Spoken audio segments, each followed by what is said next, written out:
My dear नमस्ते दोस्तों, मैं हूँ विजय कुमार पाली खलीफा। आज हम चर्चा करेंगे कि किस तरह से ये जो कुरान का अल्लाह है किस तरह लोगों को कत्ल कराता है। क्या ऐसा सृजनकर्ता होना चाहिए, ऐसा खालिक होना चाहिए? निश्चित तौर पर ऐसे अल्लाह से अच्छा तो बिना अल्लाह है। ये क्या अल्लाह का काम है कि लोगों को कत्ल करे, लोगों में वैमनस्य बढ़ाए? और ये अल्लाह ये काम बखूबी कर रहा है, क्योंकि कुरान की आयत जैसा कि मुस्लिम मानते हैं कि अल्लाह द्वारा भेजी गई है, तो फिर ये तो अल्लाह का ही दोष होना चाहिए। अगर ये अल्लाह ही करा रहा है तो फिर अल्लाह को दोष क्यों नहीं देते? और हर मुसलमान ये बोलता है इंशाअल्लाह, सुभान अल्लाह, और अल्लाह के नाम से सब कुछ हो जाएगा, हमारा कर्म हो जाएगा। तो जब अल्लाह पर इतना विश्वास है तो फिर इसके लिए दोषी तो ये अल्लाह ही है, जो कि मुसलमानों को एक तरह से एक पूरी छूट दे दी है, खुली छूट दे दी है कि हिंदुओं का कत्ल करो, ईसाइयों का कत्ल करो, यहूदियों का कत्ल करो और कत्ल पर कत्ल करते रहो।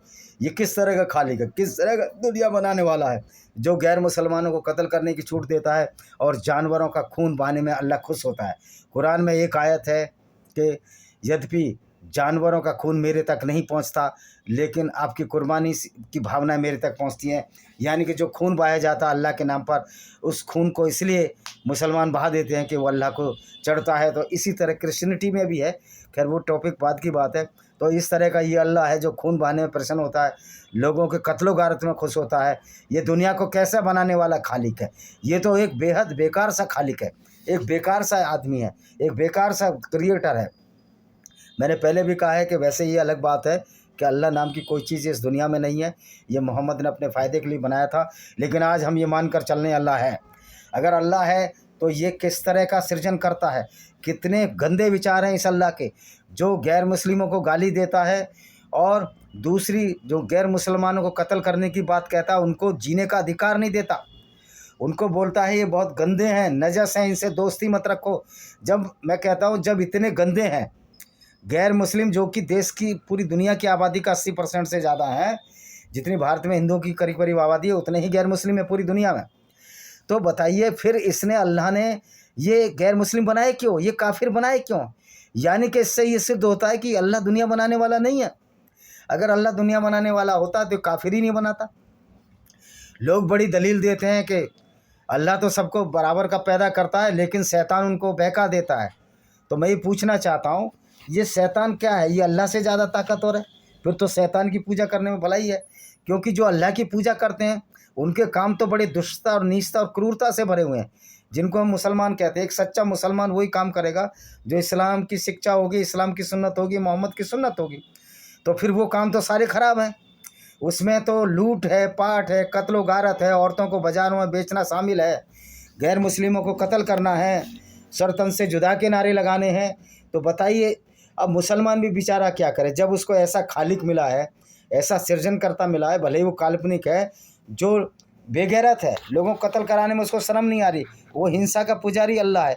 तो फिर वो बेचारे मुसलमान तो भ्रमित हो जाते हैं। तो यही भ्रम तोड़ने के लिए हमको बताते हैं कि देखिए अल्लाह नाम का जो खालिक है, जो दुनिया को बनाने वाला है, ये मोहम्मद की दिमाग की उपज था। तो ये कहना कि अल्लाह बहुत बढ़िया खालिक है, तो अल्लाह एक बात बताइए, जब अल्लाह इतना ही अच्छा है तो फिर अल्लाह खून बहाता क्यों जानवरों का? अब वो कहता है कि वो सज़ा देता है अल्लाह। और भाई जो बच्चा है जो पैदा हुआ गैर मुस्लिम, वो मर जाता है, उसको कत्ल कर दिया जाए तो उसने कौन से पाप किए? या कोई मुसलमान का जो छोटा बच्चा मर जाए उसने कौन से पाप किए? क़यामत के बाद उसको क्या मिलेगा? तो और दूसरा ये अल्लाह बार बार ये क्यों कहता है कि हम उनको सजाएं देंगे, उनको जहन्नुम की आग में डालेंगे? यानी कि जो मुसलमान है जो गैर मुस्लिमों को कत्ल करे, गैर मुस्लिम औरतों को लूटे, और ऐसा पैगंबर जो काफ़िले लूटे और 5वां हिस्सा खुद ले, जिसको कि इस्लाम में माले गनीमत कहते हैं, जो जिहाद असगर करे, यानी पूरी दुनिया में जिहाद फैलाए, मार काट फसाद फैलाए, बिना किसी बात के, सिर्फ इस बात के कि आप मुस्लिम नहीं हैं, आप अल्लाह में विश्वास नहीं रखते, आप कुरान में विश्वास नहीं रखते, आप मोहम्मद में विश्वास नहीं रखते, तो वह आपको इस आधार पर, तो इस अल्लाह के कार्य, अल्लाह खालिक हो ही नहीं सकता फिर दुनिया को, क्योंकि इसके कार्य तो ऐसे कार्य हैं जो एक गिरे से गिरा व्यक्ति भी नहीं कर सकता। एक गिरे से गिरा व्यक्ति भी आपने देखा है, जब जेल में बलात्कारी पकड़े जाते हैं, जेल में जब बलात्कारी पकड़े जाते हैं तो उनकी पिटाई होती है, लेकिन यहाँ तो अल्लाह बलात्कार की पूरी छूट देता है। मुसलमानों को कहता है कि गैर मुस्लिम औरतों को लूटकर उनको मलिका यमीन बनाओ। मलिका यमीन वो औरतें होती थी जो मोहम्मद के ज़माने में जब मोहम्मद उन पर अटैक करते थे तो मोहम्मद साहब उनको अपने साथियों में आपस में बांट देते थे और फिर उनके साथ सेक्स करते थे। बिना मुसलमान बनाए सेक्स जिना व्यभिचार नहीं है। इस्लाम में अगर आप एक मुस्लिम औरत और मुस्लिम आदमी अगर बालिग भी हैं भारतीय कानून से या किसी देश के कानून से, तो वो सेक्स करना अपराध है, उसको जिना बोलते हैं। लेकिन गैर मुस्लिम औरतों को लूटकर उनसे कोई ज़रूरत नहीं है उनसे इजाज़त लेने की, और उनके साथ बलात्कार, फोर्सेबल रैप वो अपराध नहीं है। हालांकि भारतीय कानून के हिसाब से अपराध है, पर इस्लाम के हिसाब से वो अपराध नहीं है। लेकिन भारत में इस तरह के कोई करेगा तो ये अल्लाह के बंदे मानने वाले तो जेल जाएंगे, क्योंकि भारतीय कानून अल्लाह से बड़ा ऊंचा है। अल्लाह की जो क्रूरता और नीचता की जो हकीकत है, भारतीय संविधान तो जो B.R. अम्बेडकर जी ने बनाया वो तो बहुत सर्वोच्च ऊंचा है, उसको सम्मान देने की आवश्यकता है। क्योंकि अम्बेडकर जी ने इस्लाम के बारे में जो राय रखी कोई बहुत अच्छी राय नहीं थी। उनकी भी राय थी कि इस्लाम एक ऐसी आइडियोलॉजी है जो हिंदू साम्राज्य से भी, हिंदू सनातन वैदिक धर्म में जो छुआछूत है उससे भी ज़्यादा खतरनाक है। क्योंकि हिंदुओं में छुआछूत आपस में है, इंटरनल रिलेशन है, लेकिन मुसलमानों में तो गैर मुस्लिमों को हमेशा नीचा और गंदा कहा गया है, काफिर कहा गया है, दोजक की आग में जलने वाला कहा गया है, जहन्नुम की आग में जलने वाला कहा गया। तो सवाल है कि इतने गंदे लोग बनाए क्यों? और आज अल्लाह के मानने वाले बहुत कम है उन लोगों से जो अल्लाह को नहीं मानते। इसका मतलब अल्लाह के हाथ से बागडोर निकल चुकी है। एक्चुअल में ये अल्लाह मोहम्मद के दिमाग के ऊपर था। उसने सोचा होगा जिस तरह धड़ाधड़ वो तलवार के बल पर लोगों को मुसलमान बना रहे थे, उन्होंने सोचा होगा कि पूरी दुनिया में हम इस्लाम फैला दें, इस्लाम का परचम फहरा देंगे। उनको ये नहीं पता था कि जब कुछ सदियां बीत जाएंगी, मुसलमान कमज़ोर हो जाएंगे, ओटोमन साम्राज्य जो गिर जाएगा, जिसको भारत के जोधपुर की सेना ने हैफा में ओटोमन साम्राज्य ख़त्म की, खिलाफत ख़त्म की मुसलमानों की। ये बात बहुत से हिंदुओं को नहीं मालूम है। इसीलिए तुर्की भारत से चिढ़ता है कि हमने उनकी खिलाफत ख़त्म की। जोधपुर की राजपूत जो टुकड़ी गई जो ब्रिटिश के अंडर लड़ रही थी, भाले और उसके हथियारों पे तुर्की के अल्लाह की फ़ौज को ख़त्म कर दिया। तो तुर्की का चिढ़ने का यही कारण है कि झूठे प्रोपोगंडे में विश्वास रखने वाले, झूठे अल्लाह में विश्वास रखने वाले ये सोचते हैं हम पूरी दुनिया में इस्लाम फैला देंगे। तुम्हारे अल्लाह की 14 साल बीत के इतनी ताकत नहीं कि इस्लाम को पूरी दुनिया में फैला दिया जाए। और अब तो उल्टा रिवर्स प्रोसेस चल रहा है, क्योंकि अब तो लोग इस्लाम छोड़ रहे हैं। और मौलाना इधर बताते हैं कि इस्लाम मानने वालों की बड़ी संख्या बढ़ती जा रही है। फोर्ज आंकड़े हैं, नकली आंकड़े, सिर्फ मुसलमानों को ये बताने के लिए जिसमें भगदड़ ना बच जाए। यहाँ तो एक्स मुस्लिमों की सुनामी बह रही है, गंगा नदी बह रही है, नदियाँ बह रही हैं। गंगा नदी को नाम लेना भी ऐसे पवित्र इस्लाम के बारे में ठीक नहीं है। हमारी पवित्र नदी है, खाना पीना सबको देती है। तो भाई असली मुसलमान तो है इस हिसाब से तो जो आतंकवादी है, और आतंकवादी ही सच्चा मुसलमान है। तो जो सच्चा मुसलमान है वही अल्लाह को फॉलो करता है। फिर अल्लाह को फॉलो करने वाले अगर आतंकवादी हैं तो ये अल्लाह अच्छा हो ही नहीं सकता। किस कोने से ही अल्लाह हो सकता है, अच्छा हो सकता है? दुनिया को बनाने वाला इस तरह का नहीं हो सकता जो भेदभाव करे, गैर मुस्लिमों को इसी बात पर कत्ल करा दे, दूसरों की औरतों को देखकर उनको लूट के उनके साथ बलात्कार की पूरी छूट दे दे, पूरे मुसलमान भाइयों का इंतजाम कर दे उनके एक्स प्लेजर का, उनकी वासना की पूर्ति का, उनकी धन की पूर्ति का। ये मोहम्मद के ज़माने से जो धन की पूर्ति और काम वासना की पूर्ति का जो टॉय था वो इस्लाम था, और इस्लाम का पैरोकार, इस्लाम का हेड अल्लाह है। तो फिर ये अल्लाह किस तरह का है? गोया कि अल्लाह कोई क्रिएटर ना होकर ऐसे लोगों का सरदार है जो बलात्कार और काफ़िले लूटते थे, खून बहाने में यकीन रखते हैं। काफ़िले तो मोहम्मद के ज़माने में भी लूटे जाते रहे, उसके बाद अहमद शाह अब्दाली इंडिया में आया, उधर स्पेन तक को नहीं ओटोमन साम्राज्य ने लूटा। वो तो भला हो फर्डिनेंड द्वितीय का और रानी इसाबेला का, वहाँ इस्लाम की गुंडागर्दी को तलवार के डर से, तलवार के ताकत से भगा दिया, और आज स्पेन में फिर इस्लाम बढ़ रहा है और स्पेनिश लोग नहीं समझ रहे इस बात को। तो दोस्तों, अगर ऐसा क्रिएटर होगा कि जो आपस पूरी दुनिया का बनाने वाला और भेदभाव करे, ये तो उस तरह का हुआ गोया 4 बच्चे हैं, एक बच्चे को आप फेवर कर रहे हो, और वो बच्चा जो ना कुछ कमाता ना खाता ना गाली देता है खाली, और बदतमीज़ी करता है, पूरी दुनिया को परेशान करता है, उस बच्चे को तो आप क्या प्यार कर रहे हो। यानी कि जो मुसलमान हैं कुरान को पढ़कर गैर मुस्लिमों को कत्ल कर रहे हैं। अब देखिए कि जो डॉक्टर है 100 में से 99 नंबर लाने वाला जब अल्लाह की इबादत करने लगा, अल्लाह के रास्ते पर चलने लगा, सच्चा मुसलमान हो गया, तो आतंकवादी में बदल गया, आतंकवादी में चला गया। तो अल्लाह का रास्ता तो आतंकवाद का रास्ता है। फिर अल्लाह का ऐसा क्रिएटर क्यों है कि जो अल्लाह को मानता है वो आतंकवादी बन जाता है? ऐसे अल्लाह के सिद्धांत क्यों हैं कि अल्लाह को मानने वाला गैर मुस्लिमों से, हिंदुओं से, ईसाई और यहूदियों से नफ़रत करने लगता है और मंदिर तोड़ने लगता है, चर्च तोड़ने लगता है, बुद्ध की मूर्तियां तोड़ देते हैं? तो ये अल्लाह ने नफ़रत इसलिए फैलाई कि अल्लाह का पैगंबर जो मोहम्मद था, जो सेल्फ प्रोक्लेम्ड प्रॉफिट था, अपने आप को डिक्लेयर कर लिया था प्रॉफिट, उसने खुद 360 मूर्तियाँ मक्का के काबा में तोड़ी थी।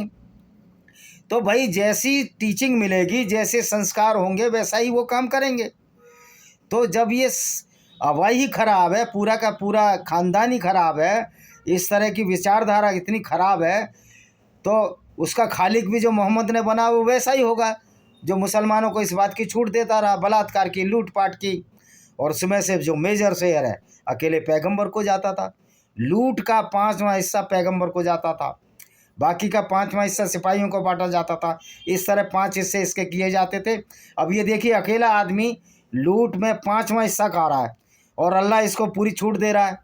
तो पैगंबर के लिए तो अल्लाह अच्छा हुआ, क्योंकि अल्लाह तो पैगंबर नहीं बनाया था ना पुतली की तरह। पर मान लो अल्लाह किसी ने नहीं बनाया, अल्लाह खुद बना, तो ये तो मोहम्मद के लिए तो बहुत अच्छा था, खुली छूट दी उसने। मोहम्मद साहब को जो भी गलत काम कर सकते हो, जो भी ऐसी धाराएं उन पर भारत में लगती, अगर मोहम्मद जिंदा होते तो शायद ज़िंदगी भर जमानत ना होती। लेकिन मज़े की बात यह है कि इस क्रिमिनोलॉजी को, इस अपराध को हमारे मुसलमान भाई समझ ही नहीं रहे। हमारे मुसलमान भाइयों के दिमाग में ये घुस ही नहीं रहा है कि जो पैगंबर काफिले लूटता हो अल्लाह के नाम पर, जो 5वां हिस्सा खुद खा जाता हो, वो कैसे पैगंबर हो सकता है अल्लाह का? और अल्लाह कैसे सृजन करता हो सकता है? कैसे खालिक हो सकता है? अल्लाह कोई खालिक नहीं है। अगर खालिक है तो इससे गंदा खालिक तो हो ही नहीं सकता। ये तो एक अल्लाह है, पूरी दुनिया बर्बाद कर दी। अगर 4-5 ऐसे दुनिया बनाने वाले आते तो वो तो पूरा बर्बाद कर देते। और लोग कहते हैं कि तुम्हारा अल्लाह भी और हमारा भगवान एक है। ओ भाई नहीं है भगवान एक और अल्लाह एक। जहाँ अल्लाह गैर मुस्लिमों को कत्ल कराता है, दूसरी औरतों के साथ बलात्कार कराता है, उनको लूटने की छूट देता है, उनके साथ बलात्कार करने की छूट देता है, सनातन वैदिक धर्म का भगवान तो ये कहता है वसुदेव कुटुंबकम, सारा हमारा परिवार है। यत्र पूजते नारी तत्र बसते देवता, जहाँ नारी की पूजा होती है देवता बसते हैं, और सारे सुखी हों, कोई भी दुखी ना रहे, सब हेल्दी हों। लेकिन तुम्हारा अल्लाह तो बात बात पर नथुने फुफकार कर गुस्सा करता है, कहता है काफिरों को जहन्नुम की आग में जलेंगे।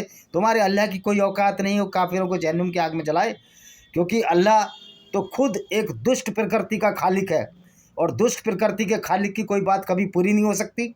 यही वजह का आज इस्लाम की रीढ़ टूट चुकी है। इस्लाम जड़ से खोखला होता जा रहा है। खुद डॉक्टर जाकिर नायक ने भी माना है कि इस्लाम छोड़ने वालों की सुनामी बह रही है।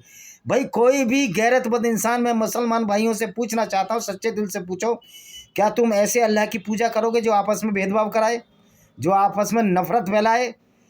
क्या आप ऐसे पैगंबर की पूजा करोगे जो सिर्फ पूरी ज़िंदगी लूटपाट करते रहे, दूसरों को सिर्फ इसलिए कत्ल करते रहे, उनको धन औरतें चाहिए थी?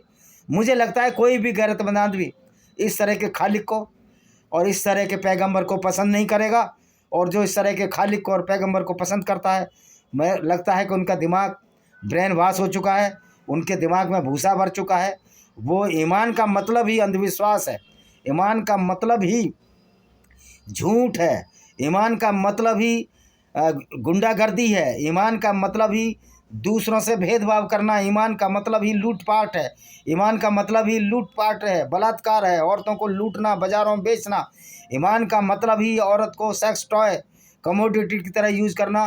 क्योंकि ईमान लेकर ही मुसलमान भाई इस तरह के कार्य करते हैं जो आतंकवाद की श्रेणी में आते हैं। कुरान का हर कार्य जो गैर मुस्लिमों के खिलाफ है वो आतंकवाद की श्रेणी में आता है, अपराध की श्रेणी में आता है। इसलिए लगता है कि गोया एक दुनिया बनाने वाला अल्लाह कोई अपराधियों का सरदार है, और उसने एक छोटा अपना हेड भारत पूरी दुनिया में भेजा, जिसको कि मोहम्मद के नाम से बोलते हैं, सह शरीर पैगंबर भेजा, जिसने अल्लाह द्वारा फैलाई गई अपराधों को बढ़ावा किया। और आज वही अपराध खुल खुल कर सामने आ रहे हैं, और सारे के सारे जो मोहम्मद की सुन्नत पर चलते हैं और अल्लाह की सुन्नत पर चलते हैं और वैसे काम भी करते हैं, सारे के सारे आतंकवादी हैं। तो सच्चा मुसलमान वही है जो आतंकवादी है, और आतंकवादी सच्चा इस्लाम है। इसी के साथ हम इस वीडियो को विराम देते हैं। वंदे मातरम, जय हिंद, आपका दिन शुभ हो।